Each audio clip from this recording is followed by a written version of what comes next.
Hey, what's up, guys? Gary Gilgan, the Daily Crypto here.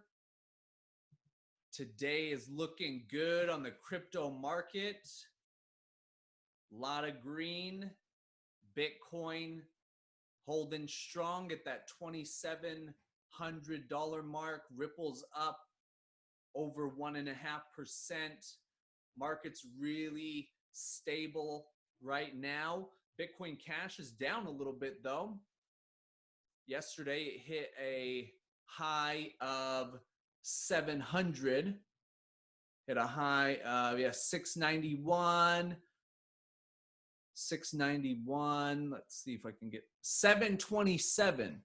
727 was its high yesterday. So it's the one that's come down the most. I mean, that's a 50% drop in 24 hours. Litecoin staying the same. Another big up today is NEM, New Economy Money. That one's up.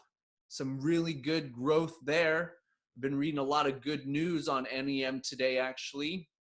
Ethereum Classic, IOTA, another one, almost 20% gains in the past 24 hours. That's a good one. Neo, Ant Shares, another one. These are some of my favorites. These are some of my picks. Ant Shares, China's Ethereum network. There's another good one. EOS, we've got almost 1% growth. EOS and Ethereum, the founders, Vladimir Dan Larimer, fighting because EOS claims that they have built or theorize or are building a better system compared to Ethereum, that EOS is actually going to fulfill the promises of Ethereum. So that's a really exciting, I mean, that's some bold statements, but Dan Larimer has quite the success backing him right now with BitShares and Steemit, two revolutionary blockchain ideas. So good stuff. Siacoin up 5% almost. Golem up almost 20%. So some good stuff. Good movement. So let's see about old Dow Jones. What's Dow Jones doing today? 7th straight record close, rising despite report of Russia probe intensifying. Russia's getting probed. Someone's probing someone. Oldest Dow stock is also the biggest laggard, lagging behind the stock market. It hasn't been this calm since 1996.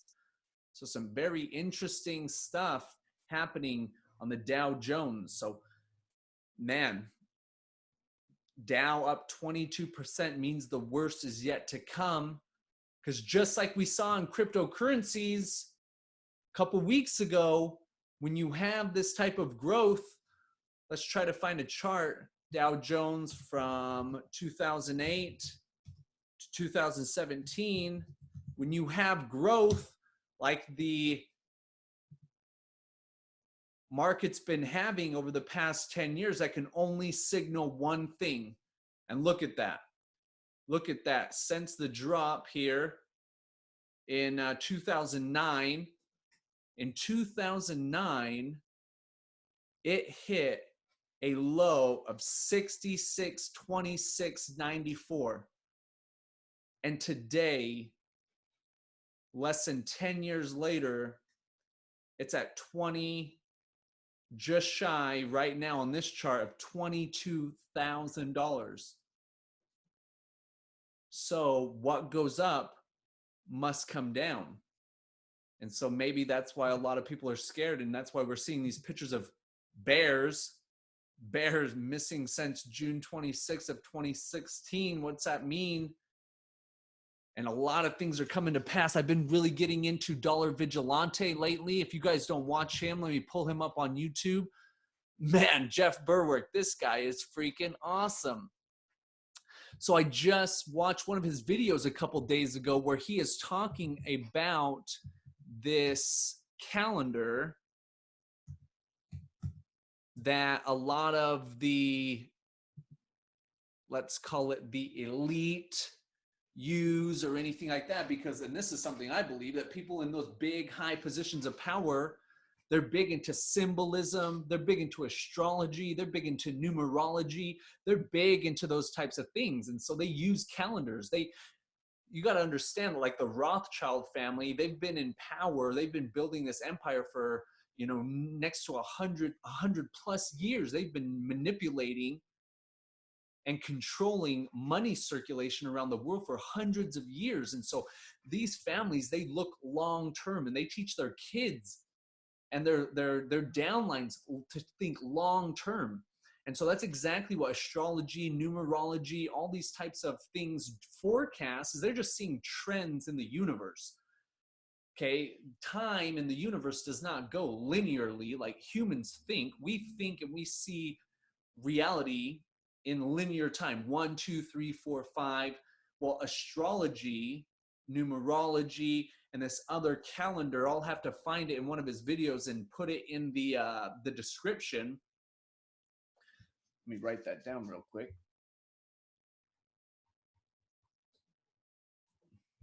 It tracks these long cycles of creation, these long cycles of trends, things like that. And then they can better hedge and bet their money to continue to build their empire. And so, man, I've been watching this guy a lot.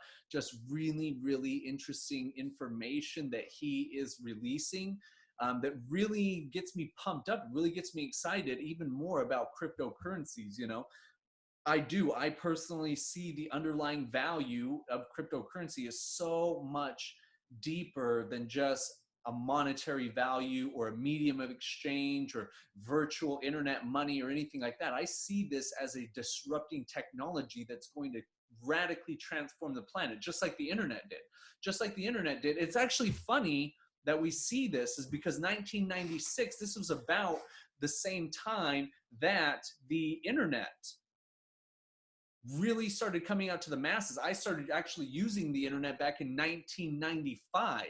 And so that's very interesting, that, again, going back to symbology, numerology, you know, that we haven't had a strong bear market since 1996. Does that mean with these all-time highs that the market's about to tank, which correlates with what Jeff Berwick was saying, this calendar, El Shara or something like that. Let's Google that real quick.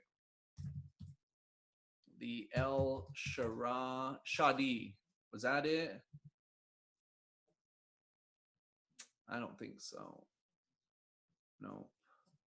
I'm gonna have to find this calendar for you, because it was some interesting stuff. And it's, again, cycles of time, you know, 10 if you really look, you can see that trends have in the past lasted roughly 10 years. You've got the 50s, which had style trends, automobile trends, trends in humanity. The 60s was the decade of love, hippies, all the technologies and all the advancements during that era. Then you've got the 70s, the 80s, where you start having technology, computers, things like that. You can see, if you look back on time, that time evolves cyclically every 10 years, but that time is sped up more and more, faster and faster. And in August, I believe it's August 21st, there's going to be a solar eclipse, a total eclipse of the sun. And this has not happened, and this has not transpired over the United States in nearly 100 years. Let's look that up.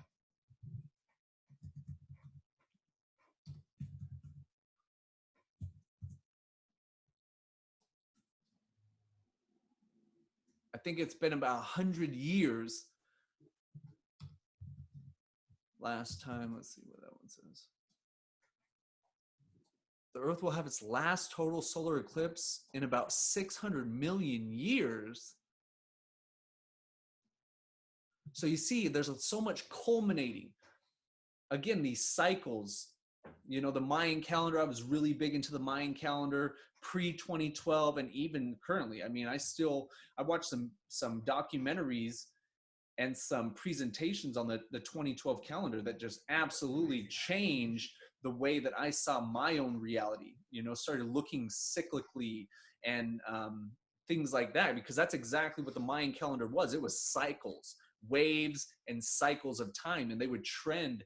There were people, they had nothing but time. They weren't working jobs. They were, but they had a lot more free time. So they mapped the stars with mathematical certainty, and they developed these trends and these cycles, one within the next. You know, they have these smaller cycles, which drove bigger cycles, which drove the grand cycle, as they called it, which was 26,000 years. Okay, they had timed things out to a mathematical science where they saw that they had these huge trends every 26,000 years, where there would be a major, huge transformation on the planet. And you can see that it's happening. There's a change going on this planet, and it's underlying. Everybody can feel it. Everybody can feel the tension. Everybody can feel the pressure in the pressure cooker that something needs to change. And I just see cryptocurrencies as that. The internet has already sort of blazed the trail leading up to cryptocurrency, because obviously we couldn't have one before the other.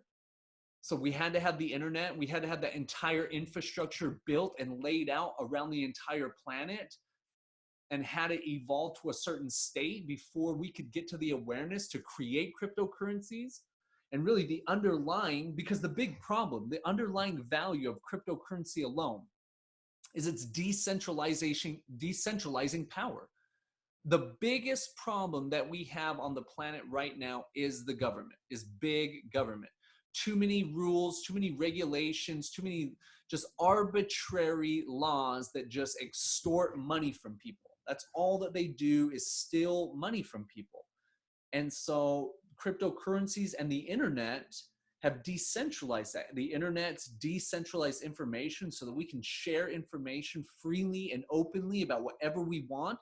So even though maybe in the past you've seen news stories from major news outlets talking about the First Amendment being under attack, well, I personally see that the First Amendment has never been more free. I'm openly talking about boycotting the government and spreading that information on the internet. You know, back in the 1700s, I could have been hung for that. And so now, because of these decentralizing technologies like the internet and like cryptocurrency, we are getting, as an individuals, we're taking back our power in a civil disobedience or a non-violent type of way. And the more we go into this, the more I believe that the next revolution will be one of non-violence. Because as we can see, looking back on history, war does not beget, or peace. Peace is not a result of war. Okay, for me, like the greatest philosophers are, you know, Thomas Thoreau, Mahatma Gandhi, Martin Luther King, and their philosophy was nonviolence. Their philosophy was civil disobedience. If we just boycott, if we stop using the dollar, they have no choice but to change and conform to the new reality, period. If we boycott the government and we build an internet government, one that's backed by, let's say, artificial intelligence, which is incorruptible, instead of like going down to the courthouse and, you know, standing in front of a judge that might be an alcoholic, might watch child pornography, because they're human beings. And even though, you know, a lot of people stand in front of them and call them honorable, we don't really know their deep, dark secrets. So how can they really be honorable and upholding laws that they're unfair? They're not based on justice. They're based on corruption and extortion, taking money from people. And so that's what cryptocurrencies do, and these decentralizing technologies. Cryptocurrency is literally decentralizing money from these central bank organizations that have a monopoly on money creation. They're the only ones that can create money. Anybody else is called counterfeiting, but it's doing the exact same thing that the central bank is doing. So it's a double standard where they can print money at will. It's an individual corporation. It has no ties to any sort of government agency except for as a subcontractor, where the Secretary of the Treasury or the Department of the Treasury is literally subcontracting out or going, it's like the US government is going to the Federal Reserve, knocking on their door and getting loans for dollars. That's exactly how it works. And so cryptocurrency is decentralizing that. And it's taking the power, which is the most important power, it's taking the power out of these centralized organizations and it's giving it back to the individual person. Because you've heard me talk about this before, money is simply a survival tool. Money is a medium of exchange that you can buy food, clothing, shelter, transportation, energy, all the resources that you need to live your life and maintain your lifestyle. The only way you can do it is with money. And they have a monopoly on that money. And when you take that power back, then it's going to create more wealth, more opportunity, more freedom than any other technology that has ever been created in the history of humanity. Because when you take a person's ability to survive away, you demoralize them. When you literally and legally rob someone in the form of taxation, because that's all taxation in America is straight up robbery. In a fiat currency system like the American dollar system, which is based 100% on debt, okay, there's no finite amount of dollars that can be created. So what's the point of paying a tax, which is supposedly supposed to pay off that debt, when that debt is an infinite black hole where they continue to just print more and more and more and more, unlimited amounts. $41 trillion. $41 trillion. That amount of money is literally unfathomable to the human mind. The human mind really cannot comprehend how much $41 trillion is. It's just this funny little word that's used to define a debt that cannot be paid back. That would be absolutely impossible. So taxation is just stealing money from people. If you want to fund militaries, if you want to fund social security, if you want to fund social programs, just print more money. Just print more money, because the people cannot, that amount of debt can never be paid off. It's impossible. That is an absolute impossibility to ever pay back $41 trillion. Which leads me to the next point, is that type of system, that type of debt-based system is going to implode on itself. There is no other option, because at some point, the dollars in your pocket are going to go to zero. Zero. Because there will be so much debt in circulation. $1, every dollar, let's see if I got any dollars today, sure do. Every one of these dollars, these just pieces of paper, look at this, just garbage. This is garbage, okay? That's what it's really worth, nothing. This is worth nothing. But every one of these pieces of paper has an equal or greater amount of debt attached to it. That's what people do not understand in America. Every one of these pieces of garbage has a piece of debt, an equal or greater amount of debt attached to it. And so what that means is that one day the debt is going to so far surpass the value, the street value of this, that the value of this will go to zero. Zero. That's called math. And it's simple math. So, man, you got to get into these cryptos. You got to get into the crypto. And I mean, there's so many of them to choose from. Let's go back to this. Look at this. Hundreds. There's hundreds of them. And I'm telling you, just like the stock market has hundreds, even thousands of companies that are traded on it, most of these are garbage. But if you use your discernment, you can easily find these projects, these companies, these technologies that currently and even in the future are going to have tremendous, life-changing, paradigm-changing value to this planet. Bitcoin was the start.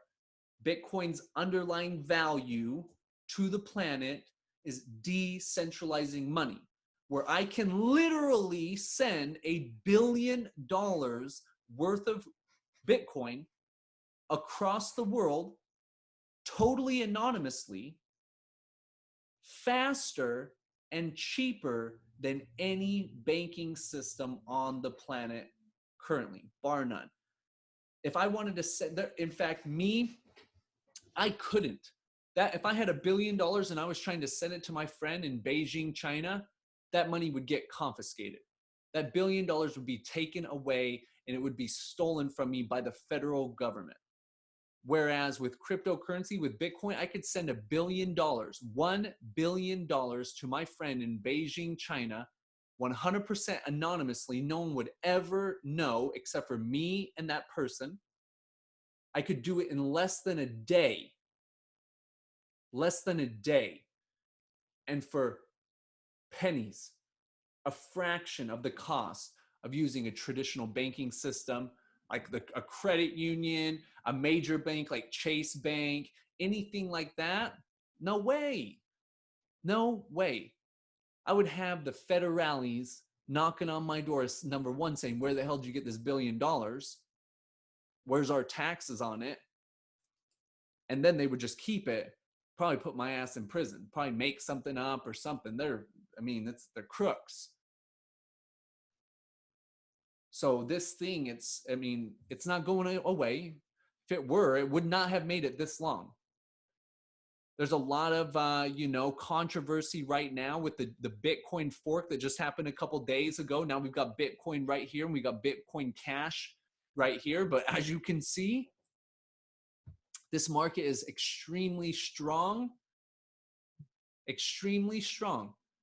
And I guarantee that the government, when it first came out, they were thinking, oh, this isn't going to last. In fact, you still have people, they're in heads of government who think it's a pyramid scheme, that think it's not going to last, things like that. If it wasn't going to last, it wouldn't have lasted. As you can see, every obstacle that's ever been placed in the way of Bitcoin and these highly valuable, valid projects, Ripple, Litecoin, NEM, Ethereum Classic, Dash, IOTA, Monero, Stratus, Neo, EOS, I'm assuming that's Quantum, they'd be gone. And maybe they'll be gone in the future because something will be invented that will render it obsolete, because that's what Bitcoin's doing. It's rendering the traditional money system obsolete. So I'm telling you, I'm going to tell you in every video I make, get started. I'm not saying sell the farm and invest everything into it, but start spending some time getting familiarized with it. Because right now is still such an amazing opportunity for you to change the course of your lineage's life. Cryptocurrencies, mark my word, will create more wealth and freedom on the planet than any other technology before it. The internet was the last technology to create more wealth and freedom than any other technology before it. Cryptocurrency is it. We are still in we're still in phase 2. There's 3 phases to new technologies. We are just starting phase 2. This year was just the beginning of phase 2. So it's still a great time to get in. If Bitcoin hits $1 million per Bitcoin, like people say, like homeboy Bill Gates, the second richest man on the planet, even he is saying he supports it 100%, sees it's the way of the future. He believes and has stated he could see it hitting $1 million per Bitcoin. So man, hold on to some of them, because you know they say history repeats itself. I will put another link in the description to my friend Mike Maloney. Talks about Weimar Germany and the hyperinflation there. There's been hyperinflation all over the place. Zimbabwe, even in the last 20 years, has had hyperinflation, still struggles with hyperinflation. Venezuela, recently, as of recently, I just took a picture on my phone just yesterday in the store, in the Whole Foods organic store, talking about, which is owned by the richest man on the planet, Jeff Bezos, Amazon, which is decentralizing retail. Actually, it would be more like centralizing it, but there's still like affiliates and things like that. But anyways, front cover, talking about Venezuela, talking about their economy, hyperinflation, crazy stuff going on. I'm telling you, it's going to happen in America. Prepare yourself, get some food, get some water, get some crypto, get some gold and silver, get some guns, get some bullets. Could be a crazy 12 months. I think the next 12 to 18 months, I think this month is going to be crazy. We'll see what happens, what transpires with the solar eclipse, with this calendar that Jeff Berwick talks about, with it coming to a close, one cycle ending, starting another cycle. Okay, the end of a cycle does not mean the end period. It's the end of a cycle, and the end of a cycle is simply the beginning of another cycle. So a lot to watch for, very exciting. Get into crypto, get into Ripple before it's 10 bucks. Get into Ethereum before it's 10,000. Get into Litecoin before it's 10,000. These numbers might sound crazy, but when the transfer of wealth starts to happen, then it won't be so crazy. When you have everybody cashing in 401ks, money market accounts, mutual funds, bonds, treasuries, all that other BS, and they start flooding into crypto, watch that price, baby. Watch that price. I'm gonna buy me a yacht. See you later.